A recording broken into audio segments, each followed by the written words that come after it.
All right, I'm gonna show you the situation here. There's some sandhill cranes just chilling right there. This is a cornfield. It could be any type of crop or whatever.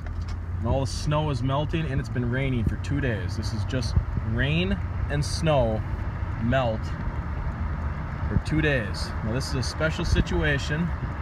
This is not like all kinds of waterproofing jobs we do, but we got a situation here. I'm gonna hold the camera kind of funny so you can't see the business name, but look at the snow melt. It's snow melt and rain for 2 days. It's running like a river. It's blocking the parking lot, and now we're about to drive through this.